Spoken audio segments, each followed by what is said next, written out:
So through the opportunity, as you guys know, um, we're super excited and should be breaking ground on our project. Some activities starting around April 12th on Fifth Avenue for a project we're calling the Cross Line. And I know the community, and as much as we are as well, very driven through affordable housing. And so we're looking at the Port Authority and then utilizing the money generated from the Port Authority to be invested back into the city of Columbus. And so we really worked hard to kind of divert those funds back to Wineland Park as best as we could, and then explored all the opportunities with the Port Authority. But we came up with a wonderful program that we believe should be able to set a precedent and standard for kind of all developers going forward, but especially with our model going forward, should generate significant revenue to be infused back into the city. So on that note, I'm going to turn it over to Melissa with the CSB. Good evening. Thank you for having me tonight. I'm Melissa Garver, the Development Director at Community Shelter Board, and I have the wonderful pleasure of working with companies, foundations, and donors who are committed to helping people facing homelessness here in Columbus and Franklin County, and appreciate your time just to hear briefly about our unique partnership with the tax savings through the Columbus Franklin County Finance Authority. So thank you for having me. For Community Shelter Board, I'll just kind of share a really high level about our organization and our community work, and then talk as a couple examples of recent work that we've been doing that the tax savings dollars will also help us expand upon. Community Shelter Board, we lead the community's response to homelessness, and we have a coordinated community effort, and our whole focus is on making sure that everyone has a place to call home. That is how we are going to address homelessness, is making sure that people have stable homes, that safety and security, that is the kind of launching pad for everything else in one's life. That is what we are focused on. And we really have a unique model here in Columbus with Community Shelter Board that was formed 30 years ago by 3 community leaders who wanted to make sure that we did have a systems approach, because the issue and challenge of homelessness is really complex, requiring lots of different programs and services. And so the Community Shelter Board has been focused on those efforts for the last 30 years, making sure that we have strong partnerships across our partner agencies, other agencies, the public sector and private sector, so that we can develop innovative solutions to really complex community issues like homelessness. There is a significant need for homelessness services in our community. Last year, our programs and services served 14,000 people who were facing homelessness, and over 4,000 of those were children. Something that we are looking upon expanding through this unique partnership with Marker and the city and county is to expand upon our homelessness prevention network. So we recently just launched, thanks to 3 private investors to get it launched, was how do we help families address their housing stability further upstream? Because what was currently placed in our community is services available for families who were 1 to 3 days from becoming homeless. And so really helping families further upstream so they don't have to go through multiple challenges before, entering shelter. We don't want families and children entering shelter. If we can prevent homelessness, that's our initial goal. And so with this homelessness prevention network, we currently have 6 network partners that are community organizations like St. Stephen's, Homeless Families Foundation, Gladden, Compass, Physicians Care Connection, that are access points that we have trained on housing instability. So that way, as families are accessing those programs, we are able to have those trained to say, what is the housing screener to determine their housing instability level, and what are the services that they need to keep their stable homes. Because we know for the impacts for kids, for families, we talk about employment, childcare, education, a stable home is really critical. And so that's one example with the Homelessness Prevention Network that we'll be able to expand upon through this work that we're really excited about because, you know, for people facing homelessness, they are our communities, some of our communities' most vulnerable residents. And so it's really important for physical health, mental health, overall economic community well-being that we are providing homeless and housing services to men, women, and children who are facing homelessness. So that's a really high level picture of Community Shelter Board and the work that we do and the collaborations we have. I'm happy to answer any questions that you might have or something that you wanted to know more about. Thank you. So how does this relate to the marker development? Yep, so the marker development, oh, Grant, do you want to take that question? Go ahead. The marker development has through a I can take it if you want me to. Yeah.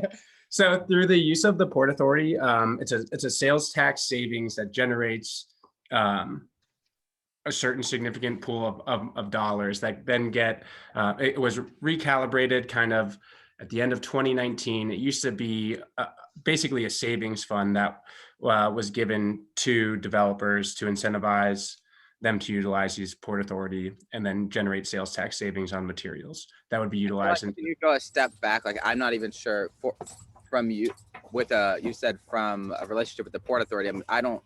Sure. Does Columbus have a port? Like, what is a Port Authority? What does that even mean? Yeah, it's just the name. It's an organization that can provide a sales tax savings on materials used for infrastructure. So the city of Columbus can like bond a project, and that would pull quasi-governmental entity. That's right. Yep. And so when they reorganized or restructured the program back in 2019 or so, that it was to take the savings from the sales tax that could have been generated and then divert that into programs, whether it was the Affordable Housing Trust or the Community Shelter Board.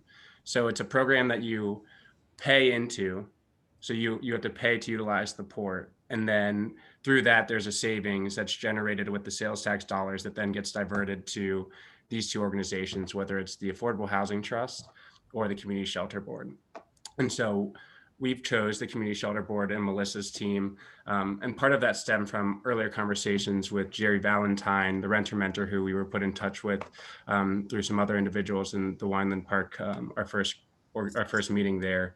And that's when we really learned about the problems that go not only with affordable housing, but just selecting the affordable housing. So when people are using vouchers or on the path towards homelessness or eviction, the hardest part is not only identifying it, but people spend a lot of time and money on applications and filling out these applications. And if they're wrong, which it was still hard for me to understand, but if they're wrong, that can kick you out of this out of this place, or if the house that's for rent doesn't meet the standards that qualify for the voucher service, no one's going and vetting these properties, and that makes it even harder. So they can automatically get kicked out, and they would have spent time and money, and now there's another month or 2 weeks that they're out on the street without a home. So this was really a way for us to kind of put money back into the community, as well as try to eliminate some of the eviction risks, as well as the homelessness that is out there. But what would have happened to the money had if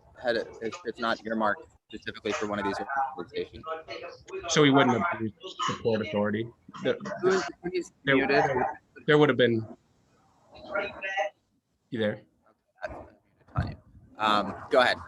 Yeah, so then there would be no point, and you wouldn't use the Port Authority, so the money just wouldn't, you would just pay for the project and not get the sales tax savings. So it's generated through sales tax savings on materials for the investment into the community. So it's quasi-government because the city wants to see the infrastructure put in place, but it's also a way to generate additional revenue for other services. A sales tax savings. You know what? My connection's not good because I'm far from the house. A sales No, tax savings means that you don't have to pay the sales tax on those materials. On the materials, because it's tech, so the property would be owned by the city. Okay. And so instead of you paying sales tax, the money you would have paid for the sales tax on those materials gets diverted to CSB. If we weren't using the Port Authority, then we'd pay sales tax on all the materials. So by utilizing the Port Authority, they give you a sales tax certificate, which you give to the suppliers to save the sales tax money, but it all flows through a bank account that's higher than what I'm familiar with. But then those savings from the sales tax get diverted to these organizations. Yeah. So you're Otherwise, not it's paying just a sunk tax, cost. Yep, exactly. and instead the It sales gets tax is money. diverted. That's right. So I'm just saying, if you were paying sales tax, that sales tax would just go to the The general state. Yep, sales tax that's fund. right. Yep, So the money's not, this isn't new money. That money would have existed just in a that's different. right. It just gets generated into a path where we would prefer it go. So Affordable Housing Trust or a Community Shelter Board, which is doing more impact into the city.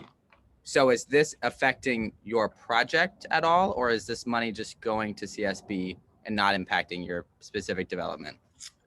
It does not come back to our project. No, it just goes to CSB. But this doesn't affect the income requirements on your project. That's right. No, it doesn't change anything. So we're still hitting all of our affordability metrics. That's a great question. Yep. So our project is what we presented to you back in September of last year. Nothing changed on that front. So still utilizing all the AMI thresholds that we were out there before. It doesn't have any impact on the affordable, although it probably does make the project pencil a little bit better from the sales tax saving perspective. Okay. Is there anything else we need to talk about this cool thing? I mean, it seems like it's just you're letting us know this is happening and that That's you right. opted into this program and now Yep. CSB's benefiting from it. That's right. So this is one of the first uses of the new Port Authority. So we're going to be kind of a pilot program, and then ideally make this kind of a mainstay that other developers can utilize in the future, and then we can continue to utilize most definitely, and generate a further impact with the Community Shelter Board. Great. Does anyone have questions about this specific Port Authority tax situation? I will try my best to give Wow. you the authority. Can you give us a ballpark of how much money is coming out of the project through this mechanism to CSB? I'm unsure of where those figures totally land right now. To be honest, that comes just based off of what those material costs will be. So we're out to the market right now getting bids, but it is a significant chunk of change in the multiple six figures, hundreds of thousands. Yep. If there's ever anything we can do to help Yeah, most guys definitely. get the word out about this, I think it's always easier to do that when you have a number to use, but yeah. We will, and we'll have some more statements here in the future. We are going to have our groundbreaking, so I will circulate the information for when that groundbreaking will take place as well. And then there'll be a joint statement with the Port Authority, who has some things to say as well about how this mechanism works, and be able to share all that with you in the future. So is there something about this project that makes it eligible for this type of deal, or can any project of any scale in any place in the neighborhood be eligible for this type of thing? There are different requirements, but there's nothing in particular about our project that definitely makes it work or better than anything else. It's a pay to play program. I mean, it's not free to use the Port Authority, but it does provide a good use of savings. So we can suggest this to future developers that come to us. Oh, absolutely. Yep, absolutely. Okay. Yeah. So in the past, it used to be that you could utilize it, you would still pay, but then you would generate savings that would go to the developer, right? Or as a risk mitigation for any developer. But now when they reinstated it in 2009 or 2019, that's when they started making the additional criteria that the savings gets diverted to these different groups to help. Okay, great. So since Peerless canceled, I think if you have any other items you want to talk about, we could probably do that for about 10 minutes. Yeah, sure. So the other guests, well, let me first off, thank you, Melissa, so much. That was a huge help, and I will talk with you tomorrow, later this week. That sounds good. Thank you all for having me. Enjoy the rest of this beautiful evening. If you have any questions, never hesitate to reach out. Michael Wilkos and Grant both know how to get a hold of me. So happy to answer any questions, or if there's other ways that you want to get involved, happy to share those details. So take care, and I look forward to seeing you around Wineland Park. Thank Take you. care. Bye-bye. Yeah, and in terms of other news, I have another guest on here, Ellen Moss, and thank you very kindly for joining.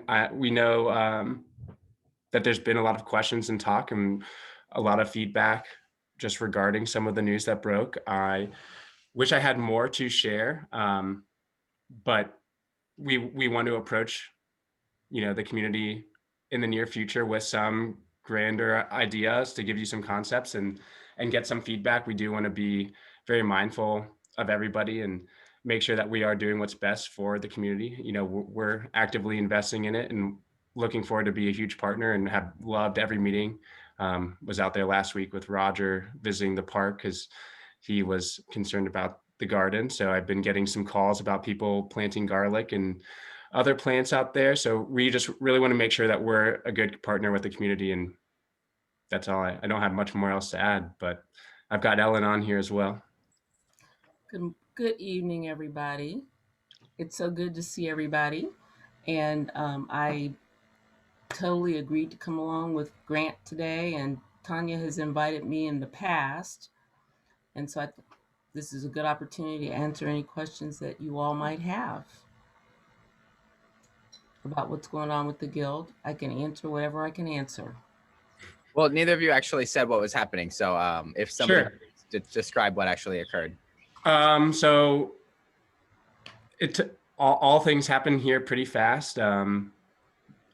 Our original approach was back probably, I don't know, October, September or so, and trying to utilize some of the Guild's ground for laydown for our site, and then even exploring what potentially could be happening on some of that ground that they were not utilizing.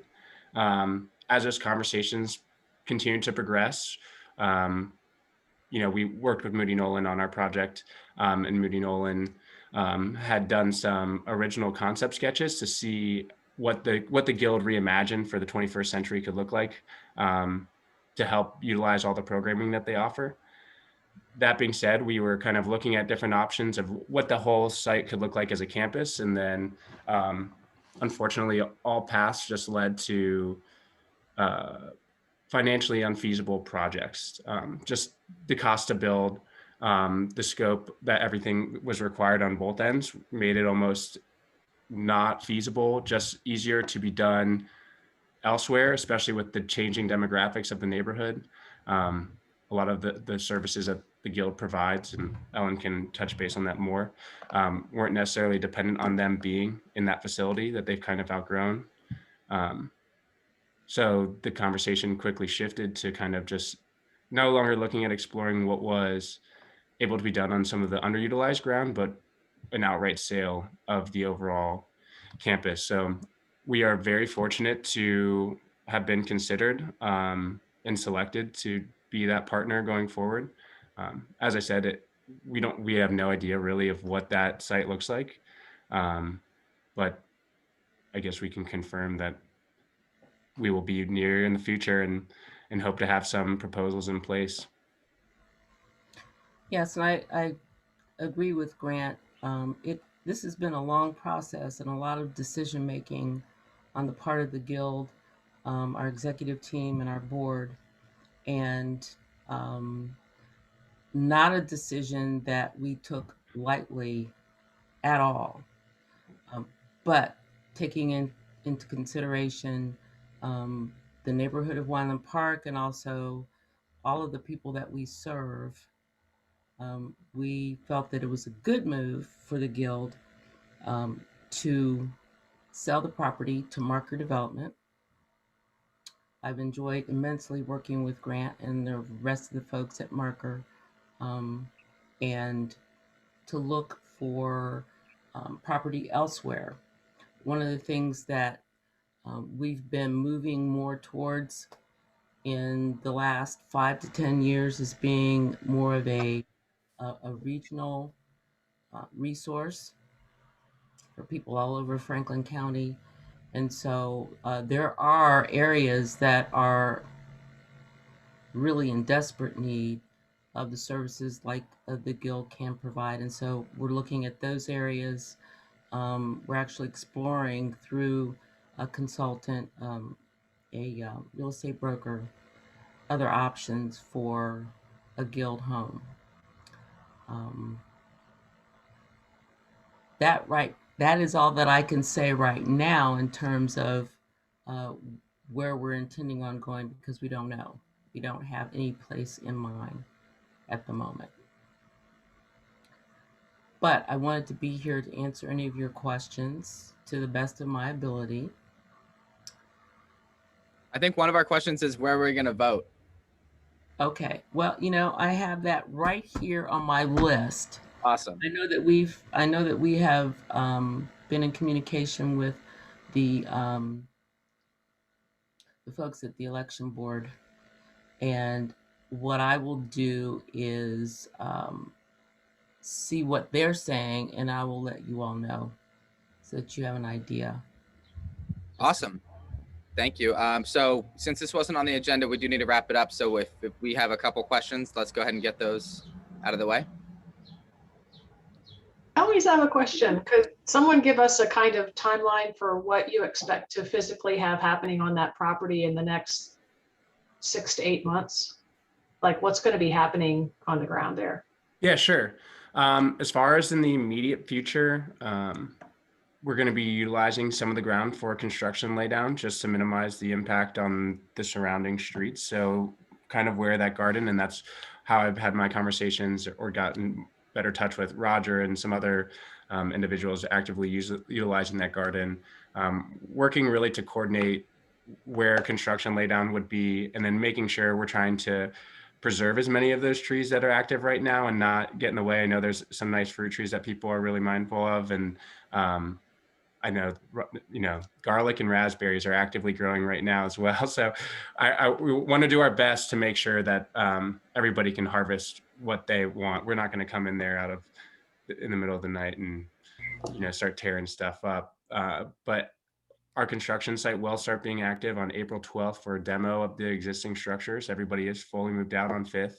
And that being said, some of the materials will start to come in. So I would assume probably by the end of April, a portion of that area where the playground is most likely will have a fence around it where some materials will start being stored. But again, really working to kind of coordinate and preserve as much of the vegetables and plants that are there right now, so everyone can continue to utilize it. It will be a safety thing that will really drive it. It is an active construction site. So just really trying to understand what that coordination looks like. But I will continue to be in touch with Roger, and we'll share him the updates as I can, and then obviously you can coordinate with this committee as well.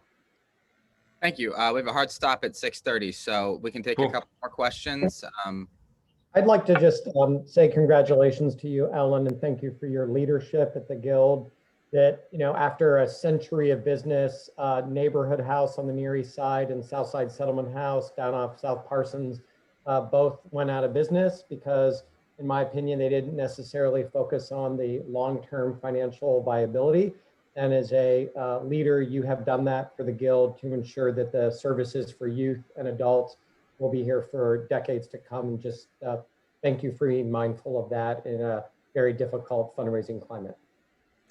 Thank you, Michael. Thanks. Any questions? You all have my email address. Feel Yeah. free to email me, and I will let you know about elections, about voting. Grant, can you put your email in the chat? Yeah, for sure. One or two more questions. Anybody? Hi, this is Susan. I have a quick question. I'm not sure if I missed something, but what will be going up in that spot? What will you be constructing?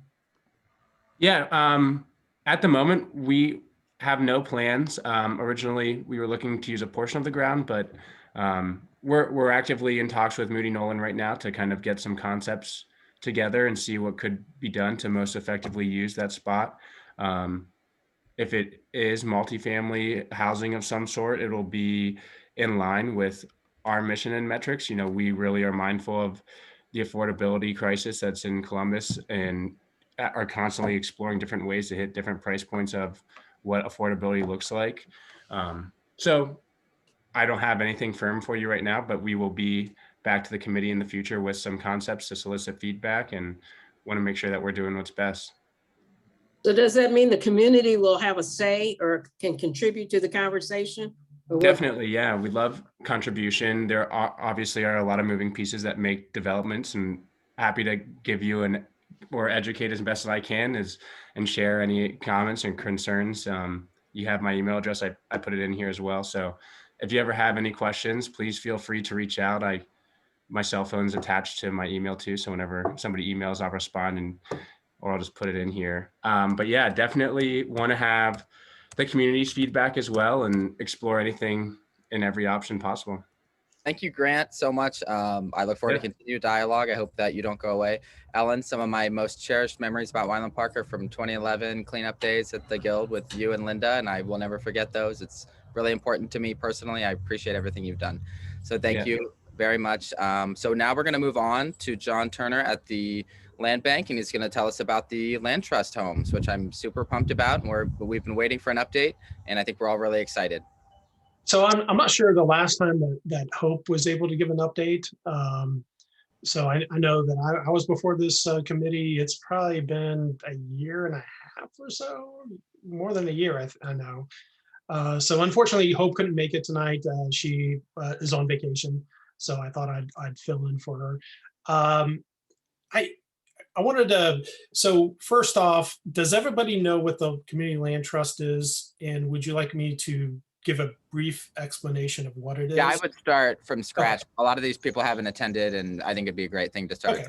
So in 2019, you know, the city and the county working with the county land bank, and you know, kind of first, I had the city's land bank program. We're co-located with the county's land bank program, which is called the Central Ohio Community Improvement Corporation. That's where Hope works. We work in the same office. Both the city and the county thought it was a good idea to kind of quasi merge both of the land banks together, even though we're separate entities. We decided a couple years ago to try to create what's called a community land trust, which is a form of ownership where a nonprofit trust is established that will own the underlying land that a house is built upon and then sold to an income qualified buyer. It's somewhat similar to a condominium, where you have, but instead of a condominium association owning common space, you have a trust that is whose purpose and intent is to keep that land affordable, not just for the first buyer that buys that house, but each subsequent buyer. And you know, that's been a big thing within the city in the last 10 years. You know, we have a lot of different affordable housing, you know, forms of funding and different types of projects. And one thing that we've seen is some of these projects, you know, they get built, they're affordable in the first, you know, handful of years. And then once the term of the mortgage is completed, the underlying deed restrictions, the rules of the HUD program, once those expire, then they get resold at market rates. And in some of these neighborhoods, we're talking about price points that are far beyond what, you know, the intent of that original construction. It's basically a shared equity model. So when you buy the house, you're buying just the house, not the land. The land is staying in this trust. And then when you sell it, you keep all of the, you know, all the principal and all the equity that you've paid into the house, but any appreciation is shared with the trust, who passes that on to the next buyer through a lower sales price. So that keeps it permanently affordable. This is a model of home ownership that isn't very popular in the Midwest, but is much more popular in places like Vermont or California or Washington, D.C. really high value areas where land costs are very, very expensive. So we created this in 2019 and did our first projects in 2020. So far, we have constructed and sold 38 single family houses in basically a little bit more than a year. So this has been very, very popular. We have really, the Land Trust, which is a subsidiary of the County Land Bank, has done a great job in outreach and going into communities where we're building and really connecting these units to the people who live there. A lot of outreach, outreach that's on the ground. And I think that's really been a positive thing with these home buyers. To now we have a pool of home buyers looking for more houses. We actually have more home buyers than we have houses at this point, and we just can't produce them fast enough. So we've constructed 38 houses. We have a handful of houses left over from the original build in Near East, which are all in contract. We just broke ground on another project in Franklinton with Thrive next to their Mount Carmel development. And we're looking at the next projects that we're doing. The trust is actually really busy working on a 20-unit project in the outside the city in Whitehall and Urban Crest, which should be breaking ground pretty soon. They're also receiving funds from the county, so we want to do some projects outside the city. And now they're going to turn their attention back into the city in the next projects. One big delay has been the city's finances. We didn't have a bond sale until December, so we've kind of had to slow roll a lot of the funding that's behind this. But now we're in a point where we can go forward with the 2020 projects. So some kind of a brief overview of who's buying the trust houses. 75% of houses have been sold to minority households. That's a great number as far as the city is concerned. The average household income so far is $51,000 buying a new house. Households incomes that have been as low as $33,000 and as high as 119% of the AMI, area median income. All houses are sold to buyers at 120% area median income or below, but most of them have been below 80%, and almost 20% of the buyers have been under 60%. So those are all good stats. A lot of our lower area median income AMI buyers have been buyers that have little to no debt. So it allows them, to use this product and get a mortgage and, buy a house. So it's been, we've been very pleased how it's been absorbed in the market. We were really concerned whether or not we would find lenders to loan people money for these houses. That hasn't been a problem, and we've been very really excited about how many people that we have in the queue to buy these properties.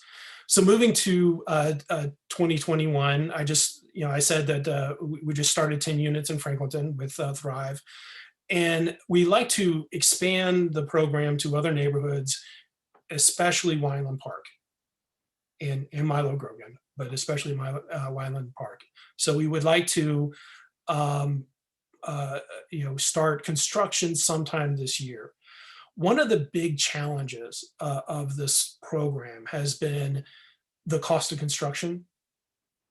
The first builds have been primarily with nonprofit partners, including one national nonprofit partner out of Washington, D.C., and then plus Homeport and your typical local home builders, nonprofit home builders. So we're looking at different models that we can use to execute this program. Single family houses are just so expensive at this point, and unfortunately, most of our inventory in the land bank is our single family lots. but some of them have, minimum size that you can do a 2-family or other type of townhouse type development. And so we're looking at going in that direction in the near future as a way to try to get the price point and the cost of construction down. One of the advantages of that, if you can make the cost of construction lower and the required funding that goes in the projects lower, then you can even target buyers that are even lower on the income spectrum if they qualify. So one thing that we would like to look at in Wineland Park is whether or not we can use some of these lots as 2-family units. One of the challenges with that is we've yet to really figure out how to do a trust model within a condominium ownership. We're looking at maybe our first non-single family projects to be more like a fee simple 0 lot line type development where you have a lot line going through the wall and you're selling each individual parcel separately.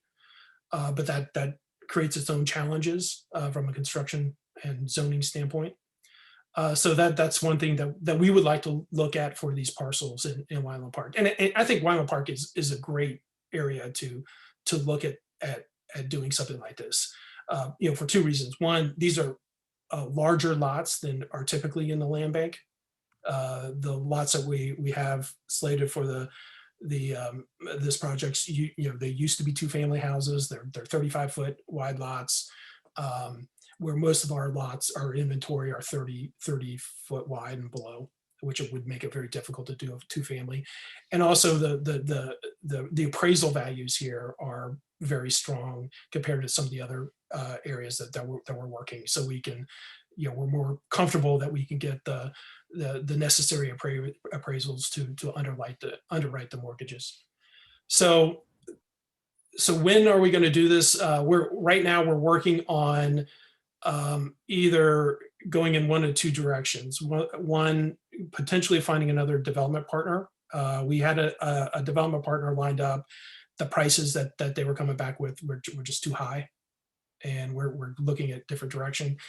I think the direction that we will have to go through with the Community Land Trust is for the trust to act as its own developer, to really try to bring that development cost and that construction cost down to a point where we can do more units with the funds that we have.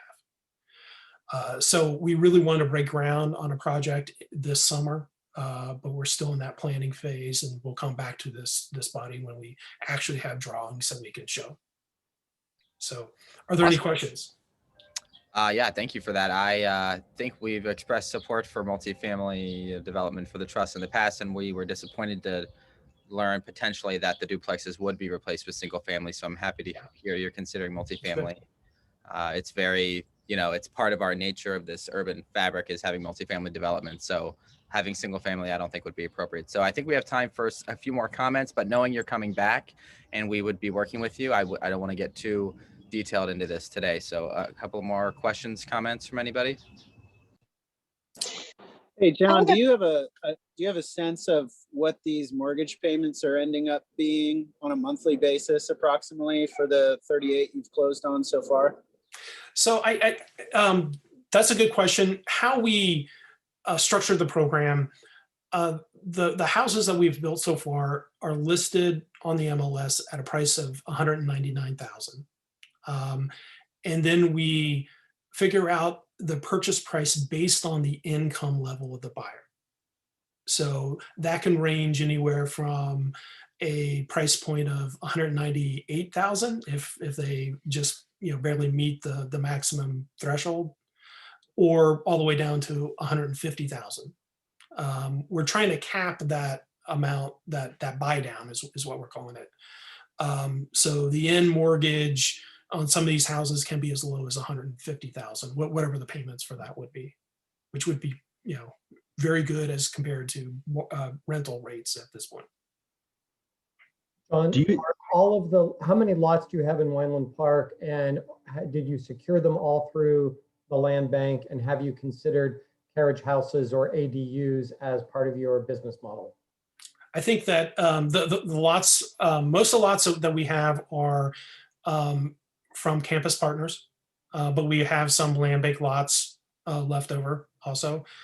And as far as ADUs, I'm actually on an ADU committee with City Council trying to figure out, ADUs.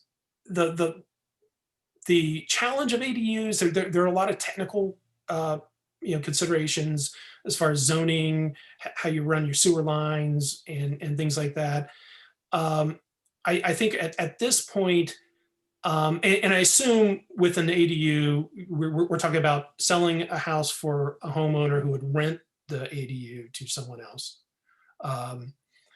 At this point, I think the construction cost is too high to do something but like that right now, but that's certainly something that we can look at down the road. If we were talking about two separate units, we'd have to figure out how to do that on a kind of a legal structure, because right now we're building these on a definable lot, 1 unit per lot, without having to go into like a condominium type ownership or something like that. And it's certainly something that we would consider. But I also know that from the city's side, we're trying to push a lot onto this very new organization, and they've done a wonderful job producing a significant amount of houses in a short period of time. And we want them to look at different models, but we also want to understand that they kind of have to grow into that role a little bit. How many? Do you think that the duplex using the condo model will bring the price down even further from what you've seen so far in the city? I think the challenge of a condominium model is that nobody's tried a trust house under the condominium laws.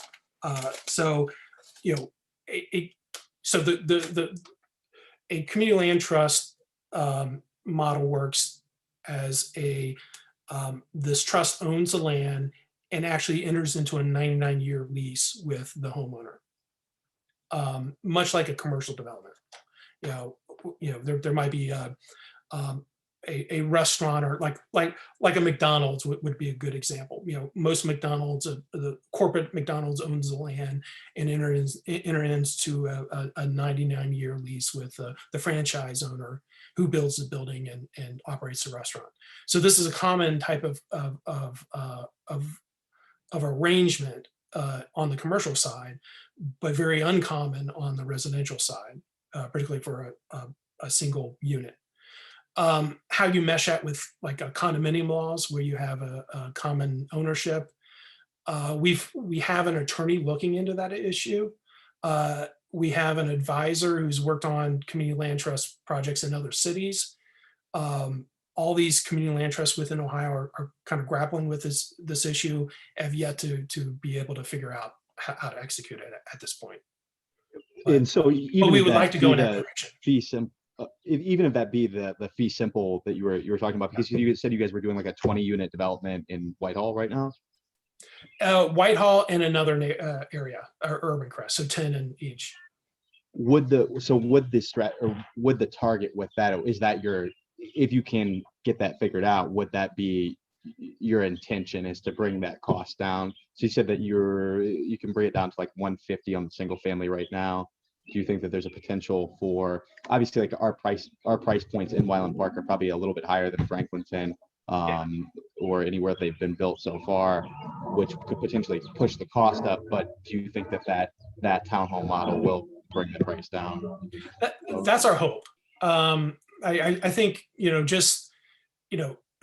single family development right now is just maddeningly expensive. It is, and we hope that if we can combine it into two unit models or a 3-unit, that we can bring that price, that construction cost down.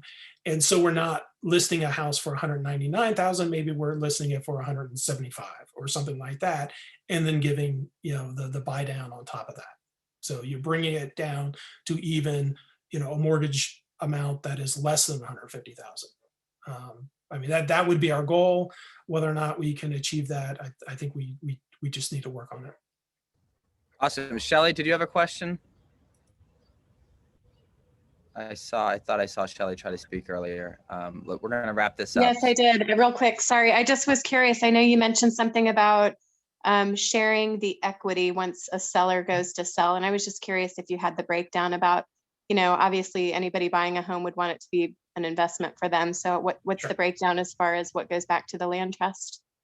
So when the house is sold, there's a formula within the ground lease that dictates how it's sold and what is the breakdown of the sale proceeds, or how that's figured out, how that price point is figured out. First of all, the community land trust has first right of refusal, and I think at the end of the day, I think most of these will probably go back to the trust and then be resold.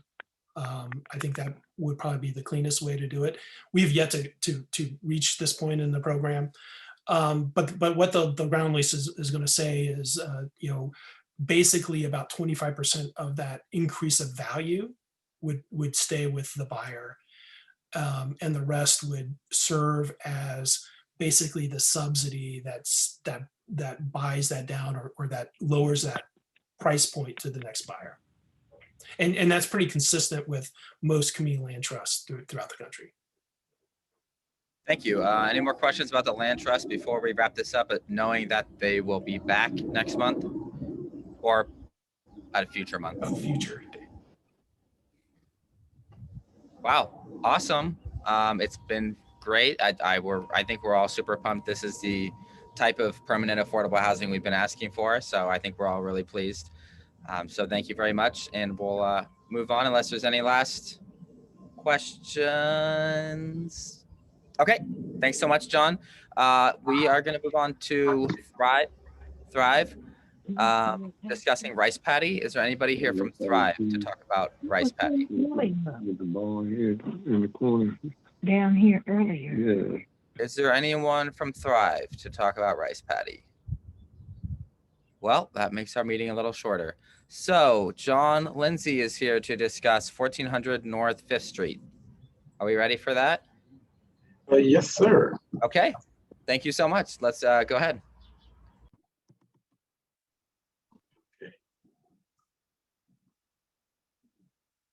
Am I sharing my screen? Yep, perfect. Yep. Okay. See if I can get this to work.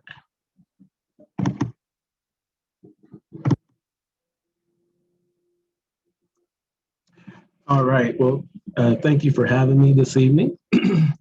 My name is John Lindsay. I'm a resident of Wyland Park. I've been a resident for over 22 years. I've been in the neighborhood for a while.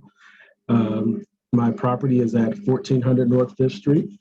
I'm before you today seeking a recommendation to go to the University Area Commission for a council variance.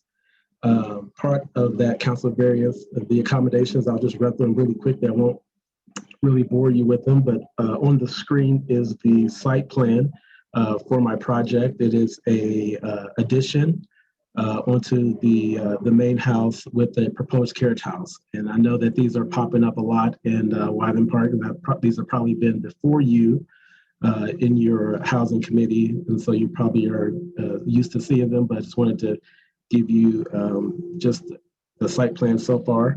But part of the accommodations that are in my city council variance would be lot coverage. I'll be part of that would be a 36% coverage of the lot. Would be allowing 2 single-family dwellings on one lot. One of the carriage house will not be fronting on a main street. The rear yard to the carriage house will be 0. And then one of the ones that will probably be important to you is that we will be downsizing from the required 4 parking spaces to 2 parking spaces.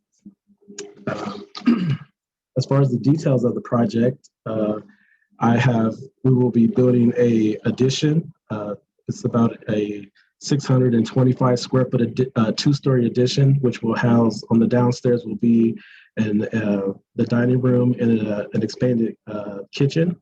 And then upstairs will be a master suite and a master bath. These are just the layouts. The addition will go all the way across the back of the house.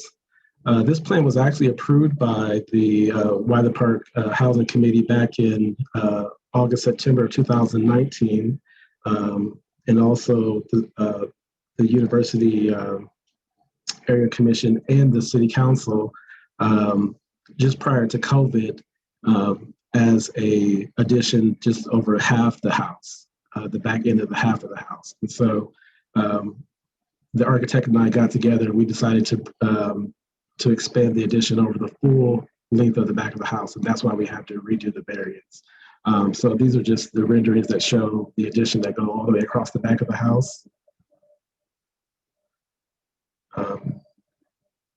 These are the layouts for the addition to this is the layout for the carriage house.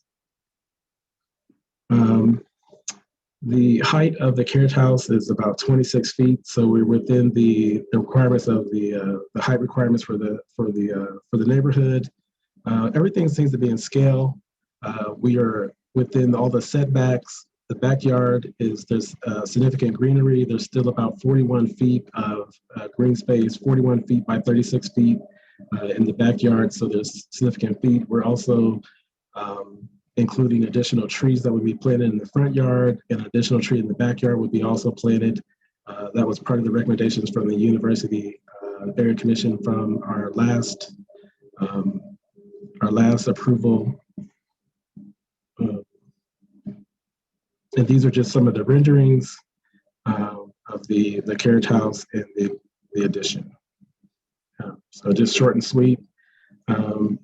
Again, these projects are turning up a lot, I think, more often in Wyland Park. This has been, there's one, I think there's two on 6th Street. There's one about three houses down from me, just on my same block on 5th Street as well. So I'm just seeking your recommendation to go on to the University Area Commission, which was approved last night at their last meeting. Thanks. Can you just repeat the actual variances again, please? Yes.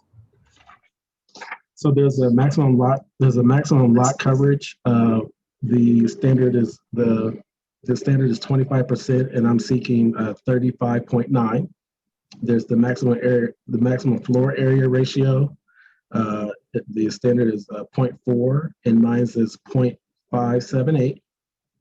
The R4 residential restriction is there's supposed to be one single family dwelling, and I'm seeking 2. Area lot restriction to build on the minimum of 50-foot lot, and my lot is 36.5 feet. The area district requirements, there has to be a 5,000 square foot lot, and my lot is 4,708 feet, so I need a variance for that as well. The frontage, the carriage house will not front on a public street, so I need that variance. The rear yard there would be 0 rear yard for the carriage house. And then the maximum number of parking spaces, it will go from the 4 required to 2. Thank you. Elizabeth in the chat is asking to see the floor plan for the ADU and how many bedrooms are in it. Okay.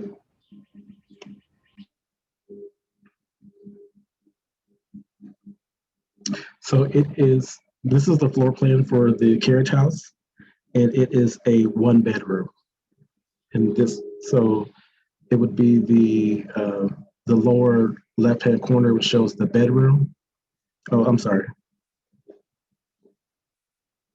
Yes, the lower left-hand corner would show the bedroom. It's a 1-bedroom, 1 bath, and then a living room.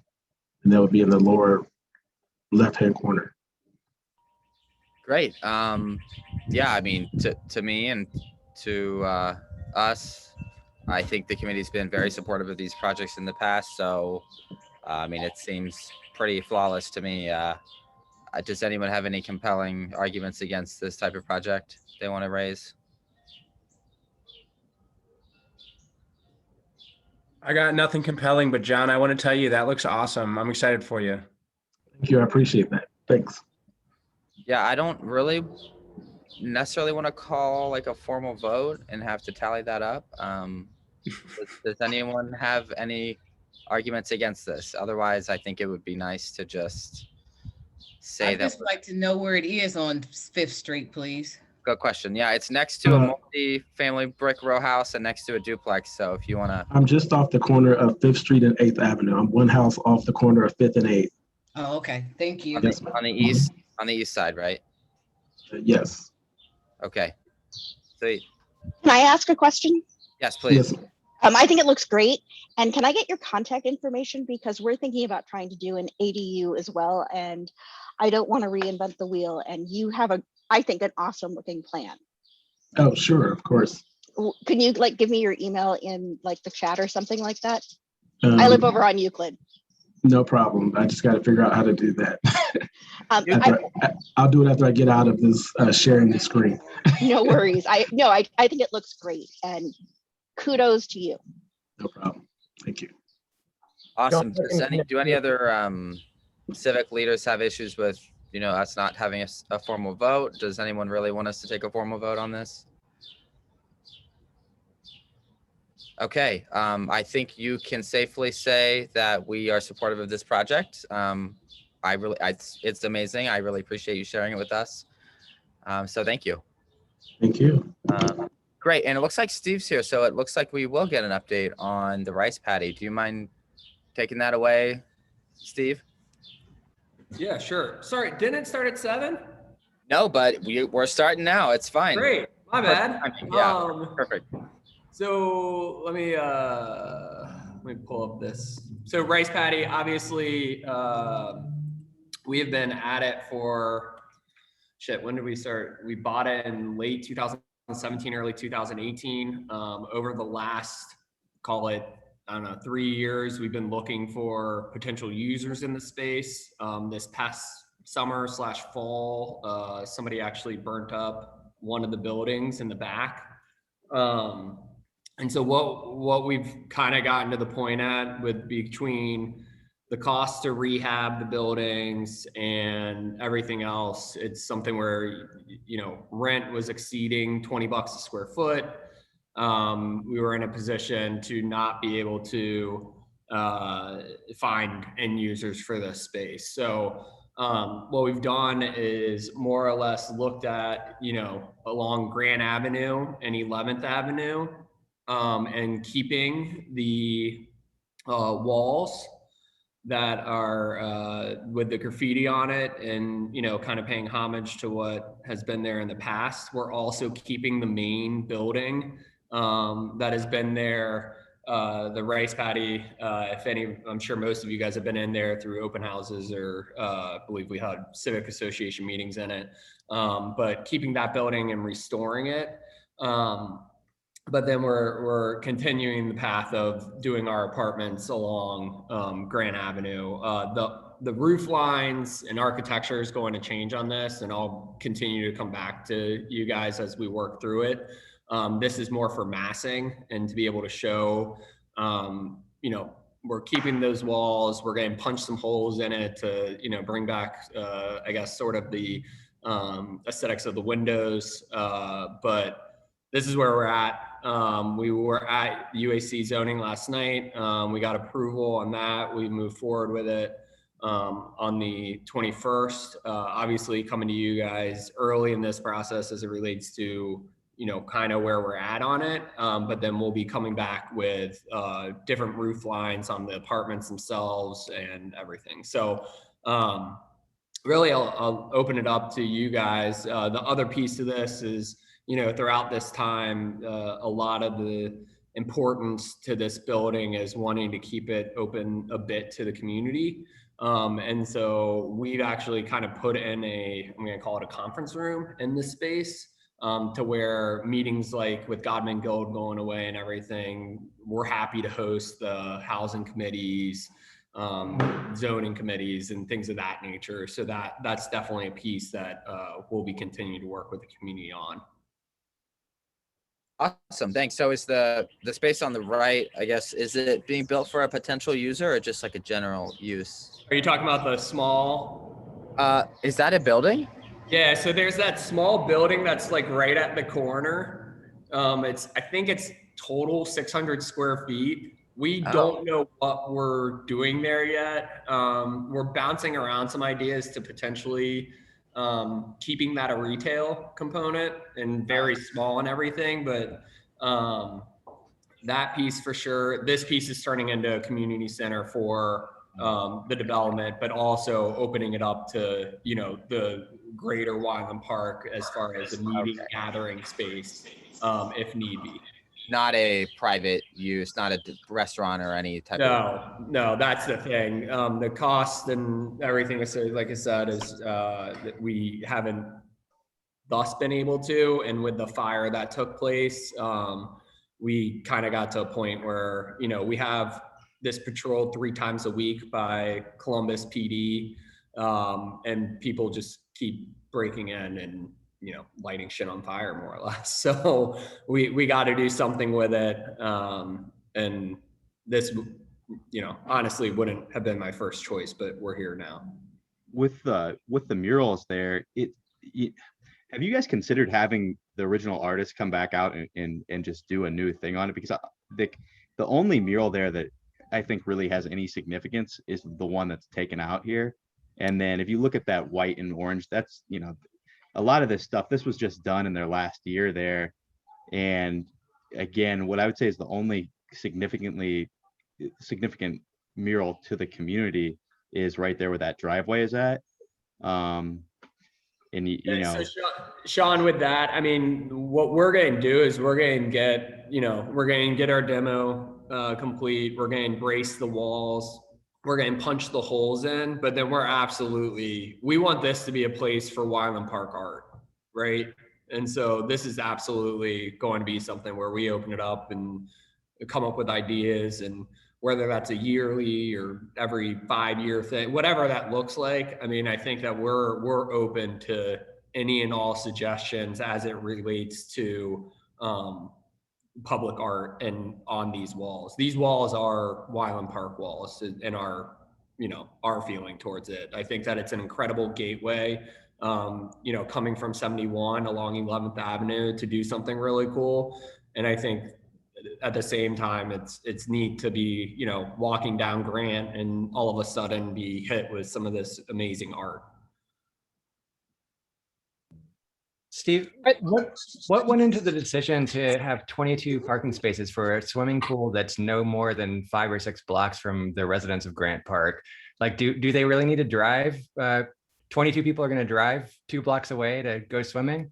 So that part, yeah, no. That parking's actually geared towards the 48 apartments. On the north end of the site? Yeah. Oh.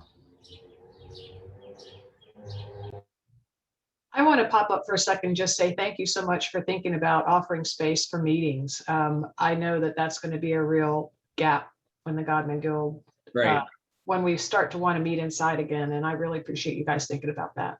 Yep. Great. But would I be able to swim in this pool? Nope. No. So there's no like dollar entry or something. No. To the point, it's not a very big pool. I mean, it's not a public pool. I will suggest, and I think Ms. Dixon said this last night, that having a window through that wall where people can see that pool but not get in that pool is cruel, kind of mean. We can keep it blocked up. I just thought that it would be better. If that's something that the community would rather have blocked up and keep as an art piece or part of the wall, that's fine. But that's why we're here, right? Wanting to hear everybody's opinion on it. And, I didn't know it was discussed last night. Yeah, personally, I think it's sad that it can't be open to the community. It's an amenity, and you certainly could make that choice, but you probably think your residents wouldn't want our neighbors going there. So that's kind of sad, a sad reality that we're facing. And unfortunately, I'll just add to that. I'm sure you have legal reasons why you don't want to do it, but from the viewpoint of the neighborhood, it just kind of feels like we're not welcome in either of the pools, because this is pool number 2, right? Yeah, I mean, it's also, I mean, I don't know. I mean, we can go back and forth on it. It's a small pool. You can only have, say, 50 people. I think this deck will only hold 75 people. And so then it gets into the people that are, you know, and I get it, like being able to pay a small fee and everything, but that gets into a whole different complex structure when you talk about, you know, what dollars are being spent on this and how it's getting charged back to the homeowners and the apartment owners. I mean, us for the time being, but if we were to ever sell. And so it just isn't, it's not, I'm not going to sit here and say that we might or open. I just want to make it clear and be as honest as possible with it. So you'll come back next month with more detailed architecture, basically, or? Yeah. I mean, similar to what we do throughout the time. I mean, I think that really this is, you know, early in the stages on as far as architecture. I know on the zoning, they definitely wanted to, you know, get the feel as what the housing committee feels about it, and, you know, wanting to, I mean, I think per the past and our experiences together, wanting a vote of, hey, yeah, this is in keeping with what the development is and what you guys are doing to it. Like we approve that direction. And then we'll continue to, you know, I mean, initial thoughts, love the feedback to then go back to our architects, and we'll continue working with you guys on creating better products. So. Yeah, I mean, I'm also happy that the community space would be available for our meetings. Otherwise, I don't really know what to comment on. I think it's cool. The walls are going to be there. Right now, I mean, you said it's like massing, so the windows look insanely small on the sides of the building there. But other than that, look forward to more detailed proposals. Does anyone else have any comments? Someone with their hand up. MPN. Sorry, MPN. Oh, good. Yeah, good. MPN. I just asked you to unmute. I'm working on it. Sorry about that. Oh. So I don't know how serious Laura was last night, but have you guys thought about making this any taller? And I know Diane was opposed as well. But it's what, 3-4 stories? Could you go 5? We looked at it financially. It doesn't really make sense for us to do that. I mean, the wood lumber, and I'm going to be as honest as I can be with this. I was actually planning to build my own home. The framing in total just on the house was going to be $80,000. It came back as $130,000 just on one house. And going up to 5 stories runs into completely different codes. You run into higher rated lumber. It's just something where we looked at it and we feel that that's not where we want to go with it. Understood. Thank you. Yep. I do want to piggyback on that question just a little bit. And Steve, I hear you, and I'm just going to say this for the record, that I do think it's a disappointment that it, is a chance to kind of sort of think ambitiously about a capstone for that development, which does feel pretty suburban. It feels like they're all kind of cookie cutter, cardboard boxes. And I really wish there was an opportunity for that final part of the development to have something that has a little bit more of a signature. It's a little bit more public facing because 11th is a major, way to get onto the interstate. And so, I don't know if there's any point in throwing that out there this late in the game, if you're already kind of committed to this scale. But I would love to see y'all at least get a little sort of design excited here, to do something. I mean, obviously the wall is different from the rest of it, but I would love to encourage that if there's any way to get that in there as you're thinking up what this actually looks like.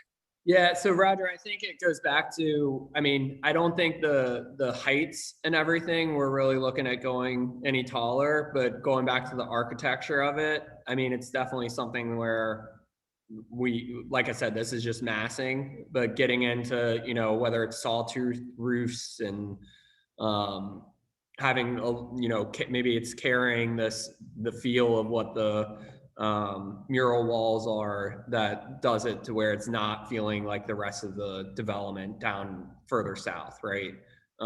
So, and frankly, and you know, it's a small site, and getting into parking, getting into structure parking, and I know Marker's on here and they're all about the structure parking. I still don't know how they make it work, but that's not our cup of tea, right? And so this is what we do. This is how we build. But absolutely on the architecture, we have a good clip to go on that piece. I'd like to throw in my 2 cents and say that just in terms of making it feel less suburban, anything that you can do to screen the surface parking lots from Grant Avenue would be really welcome. You know, even at the curb cut, if there's stuff that you can do to make it feel less like looking through a curb cut into a parking lot in the landscape plan, that would be really great. Yeah, absolutely. Second on that. And I think Elizabeth gave a thumbs up too. I can't imagine the I mean, horrible pedestrian experience walking on 11th next to a 12 or 16 foot wall. I mean, is that really what's going to be on 11th? That's what's on 11th now. Yeah. Sure, great. Right? I mean, the Grant Commons are beautiful. I mean, the row homes have a beautiful pedestrian experience with the tree line promenade, and then you get to this and you would be walking by a tall brick wall with no entrances to the street. I mean, that's pretty rough. And the railroad track is horrific. So, you know, God save the pedestrian walking by this on 11th. You can always cross the street to Trolley Park. It's pretty. That's even worse. I mean, this is where, I mean, the community needs to weigh in, right? Like, I mean, we were under the assumption that everybody loves these walls and the ability to create the public art. I mean, and if that's something that, you know, the community as a whole isn't about, then we can absolutely look at that. But people love the wall. They love which the wall. Which wall? Because the graffiti walls, the art. I live very close to the walls. Matter of fact, I can look at it right now from my back door. yeah, but the walls on Grant, the ones on Grant, or the ones on 11th? Both of them. And the one on 11th, because there is one on 11th. Do you like them both equally? I see people taking senior pictures there. I see photo shoots for models. I see rap video photo shoots. I see people walking by, stopping. And mind you, we get a lot of fair traffic. So when people are parking there, I see them standing there looking and discussing the wall. I've been over here for, in this area for over 10 years, and I've seen the reaction to the art. And it's pretty cool. It's one of my favorite things about this side of Wyland Park. I totally agree. Yeah, I also agree. While walking by long walls is usually not a great experience, I think this wall is different in that it feels like a special place. I think the art feels great. It would be interesting to just have a conversation about whether or not there could be a pedestrian opening to the residential units through the brick wall on 11th Avenue that is just a pedestrian size entrance. So there is at least some penetration through the wall, but I think the wall is very nice along 11th Avenue for all of the reasons that Laura and Tanya and other people think it's cool. And it breaks up the feng shui of the redness of the building. You know, before the walls, that actually used to bother me, but now, you know, the artwork really breaks it up. Awesome. Any comments before we move on, and knowing that we'll talk about this in the future? So I guess Matt, I mean, is it something where, I mean, I guess come to a roll call on people being in favor, or, I mean, Favor of, you know, I don't want to vote on this rendering, right?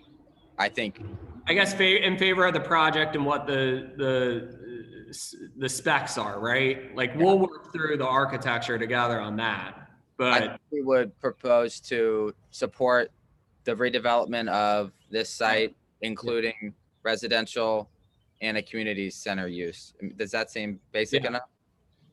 I That's have a pretty question. Sean, go ahead.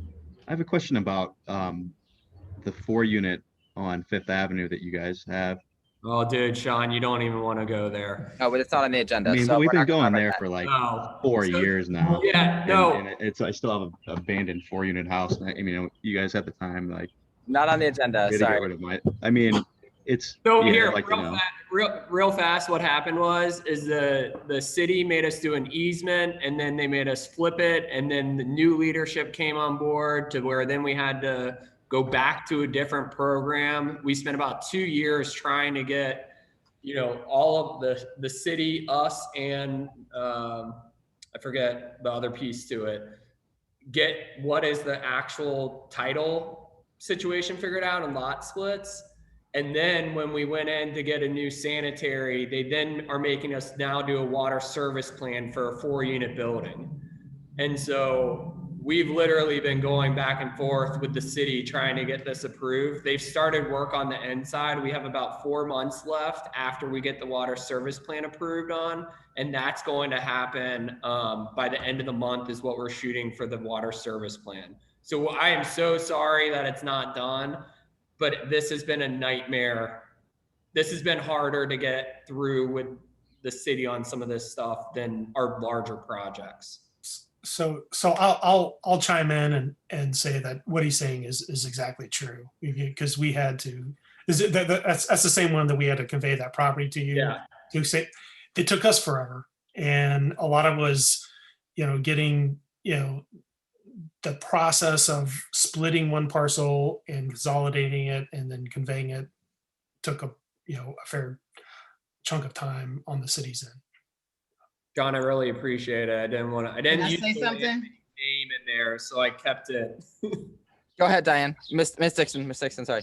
Thank you. Like I said last night, I love this altogether. I don't think it needs to go higher or anything. I applaud you for this. The wall, only thing about the wall, can we have a contest to see who can paint on the wall?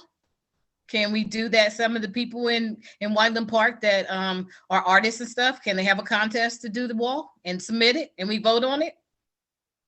Yeah, I mean, similar to what we're doing with Joyce's Park and everything, I think that we can get a wall committee of sorts together and have it be something where it's like, let's figure out what the art wants to be on it, and we could do a refresh to it. Okay, sounds good. I mean, Elizabeth said it's too early to vote. I mean, I don't really want to vote on the rendering, like I said, but I think that we can probably give support for the redevelopment of this site for residential and community center use. Does anyone, you know, have really strong opposition to that? As a Okay. resident, I support it. How do we vote? I mean, I wish I had a poll. Isn't there a poll tool in Zoom? Do you guys know? There isn't, but you can do a reaction. So you could do a thumbs up. Can you, okay, let's stop sharing your screen, Steve. Yep, Like, sorry. get a poll. So you can do like a reaction. So I don't know if you see like my thumbs up. Yeah, let's just go ahead and do that. So if you're generally supportive of the redevelopment of the site with residential and a community center use, not including the architectural, whatever included here, please thumbs up. One. Okay, they go away. Do they go away? They go away. You have to keep doing it until he can count. Okay. Or should we raise hands? Because that will We work. could just raise our hands. Raise hands, stay up until you put them down. I feel like an idiot. Okay. Rob's hands raised, Roger. Steve, it was your digital hand. Oh, sorry. No, you have a digital hand you can do. How do you do it? how do you get to your hand raise, everybody? Reactions. Reactions. Hand raise hand. Okay. Rob. Oh, Miss Dixon's just doing it. Okay. 1, 2, 3, 4, 5, 6, 7, 8, 9, 10. And this is 5 here. Okay. I counted 10, but I don't think everybody's a voting member, so I don't really know what to do. Then, Matt, 10 then out now of- you can ask people to now stop voting, and now you can ask people to vote if they are. Oh, if you're opposed. Thank you. Yeah. Okay. Put your hands down if you supported it. That was 10 people. Go ahead and put your hand down. Oh, that includes me. Okay. Lower hand. Now raise your hand if you oppose the general ideas of this redevelopment. I'm not seeing any hands raised. All right. I guess it's 10-0. Does that sound good, Steve? Yeah, that's great. I really appreciate it, Matt. Yeah, so I look forward to seeing more detail. Will it be next month or would it be June? No, we can probably come back in next month. And if anybody has any ideas on the roof lines or anything that you guys like, feel free to send me an email with the roof lines that you guys like, and we'll definitely start getting this into the program. Okay, can you put your email in the chat, please? Yep. Yeah, I'd love to see something more industrial. Yeah, that's the direction we thought we were going to go with it, but I wanted to have this meeting first to see if there's any other thoughts. Yeah, awesome. So we're gonna wrap it up. Any last things? Any last items here? Yeah, can we do This is Susan. I just have one recommendation, if it's okay. Yep, please. On the other side of those railroad tracks over there by the rice paddy, there is a homeless camp. And you, on the earlier part of the meeting, you had a lady from the Community Shelter Board online. So I think it would be a great opportunity for them to connect with those homeless people. And maybe that will curtail some of the fires that you got going on over there. So if you can find housing for them, maybe that might help, address some of those issues. But something definitely needs to be done to help the homeless in the area. So, yeah. This is my 2 cents. Thank you. Last chance. Can we do a mural contest for a mural of Miss Dixon? Thank you, Susan. Okay, we're gonna wrap it up. So email me if you have items for next month, and I'll put my email in the chat. There's not much on the agenda, so hopefully things come, and hopefully we'll be able to talk about the Peerless development on 7th next month. If you have thoughts on that development, email me, and I will get them to the developer. Go outside. Okay. Hey, Matt, would you be opposed to doing like an outside housing committee meeting, like we meet at the park, or? Yeah, I'm not opposed to that. I love how we can share the materials so easily on screen here, but not opposed to that. So let's talk about that. That would be on Tuesday, May 4th. So stay tuned. We'll figure that out and let you know. Can you still do Zoom though if you don't feel comfortable? Yeah, we'll still have the Zoom going on. Okay. Hard to do both, but we'll let you know for sure. I just think that if we do both, when we've done both before, it's been very hard to hear when you're physically like in the park and people want to speak through Zoom. Yeah. That's really hard. Yeah. So we'll talk about it. We'll let you know. So thanks everybody for your time, and email me if you have any questions or anything. Thank you. Thanks, guys. Bye-bye. Matt? Oh, yeah. Would it be possible? I'm a little confused about why the developers from 7th Avenue, who I was at the meeting last night, and it was all about, you need to talk to Wineland Park. And they were like, we're going to talk to the housing committee. We're going tomorrow. And, we're getting information. And I'm sort of gobsmacked that they didn't show up. Can you give me can you contextualize that for me? Because it sort of feels like bait and switch, but maybe that's not, that's how it feels to me, but that I could be wrong. Yeah, they just said they didn't feel it would be productive and they need more time to think of, they need to reimagine the project based on feedback. So they didn't want to come. Well, and again, it's frustrating because, I am the witch of Euclid Avenue and, my flying monkeys they're not my flying monkeys. My neighbors sort of rely on me to let them know when important things are happening. And I explicitly didn't highlight last night because I thought tonight was happening. And, you know, I have an 18-year-old who can feed himself. These other people all have small children who require feeding multiple times a day, every single day. So I try to be respectful of their time. So I was really disappointed, I guess. It was really disappointing. And I think we lost an opportunity to have sort of a more private conversation with them. So I'm just. They're trying to plan an in-person meeting. They want to come here and chat with us. So look forward to hearing details about that. Well, I also think they wanted to have more individual conversations to go over details and listen more than to come to a meeting that's a decision-making body. So it's not about avoiding, it was about slowing down the process to have more conversations. You guys can chat offline. The meeting is over. And so I look forward to seeing you guys next month. Thank you. Bye-bye.